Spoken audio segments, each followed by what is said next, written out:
Hi, ഞാൻ doctor ധനൽ. Shoulder pain surgery കൂടാതെ പരിഹരിക്കാവുന്ന different മാർഗ്ഗങ്ങളെക്കുറിച്ചാണ് നമ്മളിന്ന് ഡിസ്കസ് ചെയ്യുന്നത്. ആദ്യം തന്നെ ഈ ഷോൾഡർ വേദന നമുക്ക് എന്തെങ്കിലും ആക്സിഡൻറ്റ് മൂലമോ അല്ലെങ്കിൽ നമ്മൾ വീണത് മൂലമോ ആണ് ഉണ്ടായിട്ടുള്ളത് എന്നുണ്ടെങ്കിൽ ഷോൾഡർ ജോയിൻറ്റിന് ഡിസ്ലൊക്കേഷനോ അതിന് ചുറ്റുമുള്ള ഫ്രാക്ചേഴ്സോ ഇല്ല എന്നുള്ളത് നമ്മൾ ആദ്യം തന്നെ ഉറപ്പുവരുത്തണം. അതിനുശേഷം നമ്മൾ ഷോൾഡർ ജോയിൻറ്റിന് റെസ്റ്റ് കൊടുക്കുക എന്നുള്ളതാണ് ഏറ്റവും ആദ്യം തന്നെ ചെയ്യേണ്ടത്.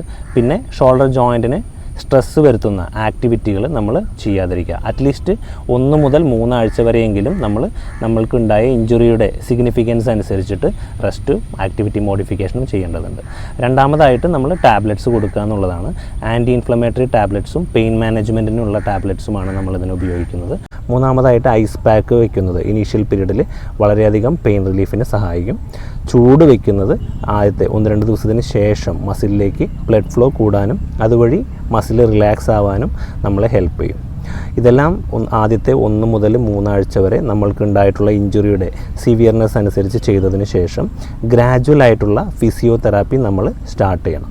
ഫിസിയോതെറാപ്പി മെയിനായിട്ട് ഷോൾഡർ ജോയിൻറ്റിന് ചുറ്റുമുള്ള മസിലുകളെ ബലപ്പെടുത്താനും ഷോൾഡർ ജോയിൻറ്റിനെ സ്റ്റെബിലൈസ് ചെയ്യാനുമാണ് നമ്മളെ സഹായിക്കുന്നത്.